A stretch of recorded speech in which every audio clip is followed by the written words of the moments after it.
Marcia met Howard Collins at church. Marcia was 35 years old. Howard was 41. Howard lived with his mother on the south side of the town. Marcia lived with her sister and father in an apartment 3 streets away. Marcia did not work. Her father, George Grant, was ill and never left the apartment.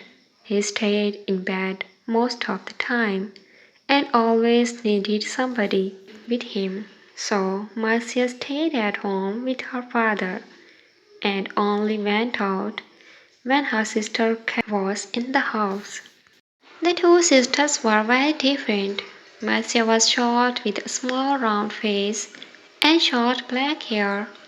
Karen was 10 years younger, had long brown hair and good legs, and a suntan all through the summer.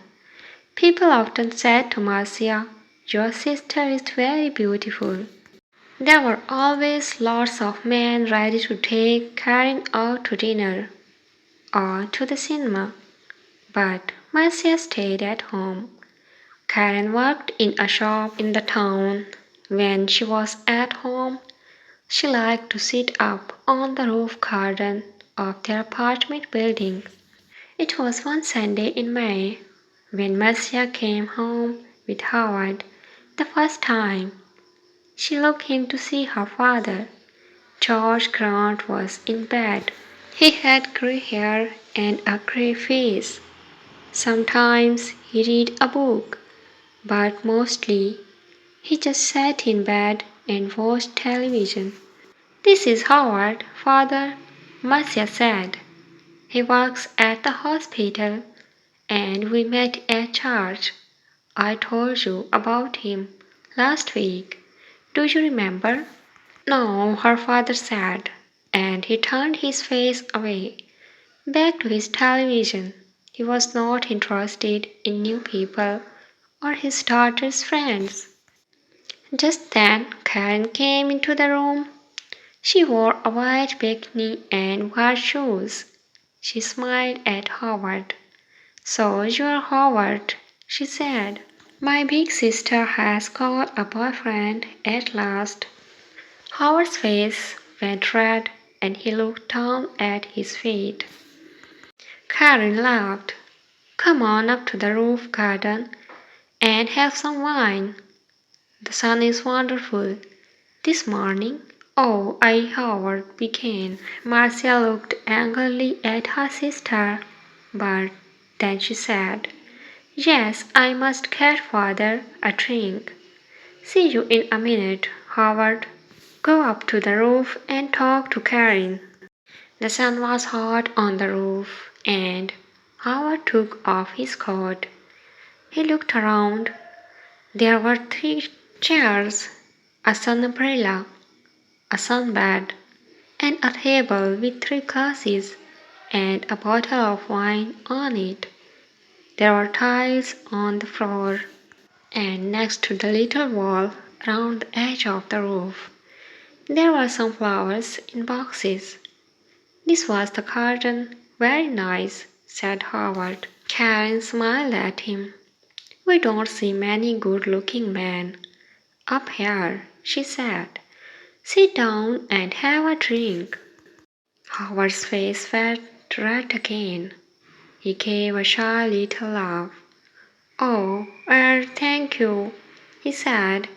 He tried not to look at Karen's long, suntanned legs, but it was not easy. "I come up here all the time when it's sunny," Karen said. She began to put suntan oil on her arms and legs. Howard watched. Then Marcia arrived, and the 3 of them sat in the sun and drank wine. Marcia looked at Howard with love in her eyes. She did not look at Karen. Karen watched them. Her eyes went from her sister to Howard and back again to her sister. She smiled. It was not a nice smile. Every Sunday morning after that, Marcia brought Howard home for a glass of wine after church. Howard stopped his car in the street outside the apartment building, and Marcia said, "Sound the horn, Howard. Tell Karen we're here. Then she can get the wine ready." So Howard kept three little toes in his car horn. On Sunday days, Karen always came to the wall at the edge of the roof and looked over to wave at them. Then she went to get the wine. She always wore her bikini or a very short skirt. Marcia never wore short skirts or a bikini. "My legs are too fat for bikinis," she told Howard. "Your legs are very nice," he said shyly. One day in June, Karen asked Howard, "What time did you finish work, Howard?" "About 6 o'clock," he said. "Could you bring me home after work?" Karen said. "My shop's very near the hospital. You drive right past it, and you only live 3 streets away from us." "There's a very good bus," said Marcia quickly. "It stops outside our building, but the bus is so slow," Karen said. "Please, Howard." Howard looked from one sister to the other. "Oh, well. Oh, yes, all right then," he said. "Thank you," Karen said, and gave him a quick kiss. So every evening, Howard drove Karen home. On the first Friday, they were an hour late. When they arrived, Marcia was at the door of the apartment building. "What happened?" she asked. "Why are you so late?" "There was an accident," Karen said. "Three cars all across the road on that hill by the cinema. You know, we couldn't get past. We couldn't go back. There were so many cars. Nobody could move." Howard said nothing. It was a long, hot summer that year. Marcia went to church every Sunday morning, and Karen stayed at home with their father. When it was sunny, and it often was, Karen went up to her sunbed on the roof. When Marcia went up to the roof garden, she always sat under the umbrella, but Karen put on lots of suntan oil and sat in the sun in her bikini. "The hot sun's not good for your body," Marcia said. Karen laughed. "Howard likes my body." "No, he doesn't," Marcia said angrily. "Oh, he does," Karen said. "He's very shy with women. But he always looks at my body very carefully. He does it all the time. Perhaps he wants me to take off." "Stop it, Karen," Marcia said. "Don't say those things." Karen laughed. "What's the matter, big sister? Are you afraid I'm going to take him from you?" Marcia did not answer. The next Sunday, Howard phoned Marcia early in the morning. I don't feel very well," he said. "I'm not going to church today, my love. I'm sorry," Marcia said. "Can I phone you when I get home?" "Yes, of course," he said. "I can't phone before 1 o'clock," Marcia said. "I'm going to be late back because there's a meeting after church. Something about Africa, I think." "Oh, yes, I remember," Howard said. But Marcia was wrong. There was no meeting after church that morning. It was the next Sunday, so she left church at the usual time and arrived home at 11:45. First, she went in to see her father, but he was asleep. Then she phoned Howard, but there was no answer. "Perhaps he's sleeping," she thought, "and his mother doesn't want to answer the phone." She went to her room and put on a long summer skirt. Then she went up to the roof garden. She put her hand on the door to the roof and stopped. The door was half open and she could hear voices. There was someone with Karen, a man, Howard. Howard? Marcia listened. I feel bad about this, Howard said. We must tell Marcia soon, Karen. No, Karen said quickly. She gave a little laugh. It's our secret, Howard. Only for a little longer. All right. Marcia moved quickly and quietly away from the roof door and ran to her bedroom. She did not want Howard or Karen to see her. She heard their voices, then the front door of the apartment opened and closed. Howard was gone. Marcia sat on her bed for an hour. Why? Why? She thought. Why does she do it?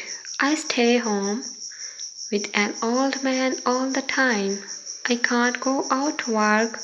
I can't make new friends. I can't meet new people. I go shopping once a week and I go to church once a week. That's all. And then I met Howard. When he said, I was so happy, and now Karen had everything. Good looks, a job, friends. She was young, she was beautiful. She could have any man. So why Howard? Why? It's not because she wants him, Marcia thought. It's because I love him. It's because she doesn't want me to be happy. But you do love me, Howard. Not Marcia, you know I do. Was it true? Did Howard love Karen and not her? No. He saw only the beautiful suntanned body. He didn't know her. She's not going to have him, Marcia thought. Every evening that week, Howard drove Karen home after work, and every evening they got later and later. The next Sunday, Marcia didn't go to church. I've got a bad head, she told Karen. I just phoned Howard and told him, and he's coming here after church as usual. I'm going back to sleep for an hour or two. And she went into her bedroom and shut the door. Later in the morning, when Karen was with their father, Marcia went up to the roof garden. Karen's bottle of suntan oil was on the table, and Marcia smiled. When Karen came up to the roof, Marcia was in her chair under the umbrella with a book in her hand. Oh, is your head better? Karen asked. Yes, thanks, Marcia said. Karen wore her bikini, a new yellow one. She opened her bottle of suntan oil. Oh, there's not much here, she said. I must get some more. She began to put some oil on her legs. 20 minutes later, Howard stopped his car in the street below. Up on the roof, Karen and Marcia heard the usual 3 little doors on his car horn.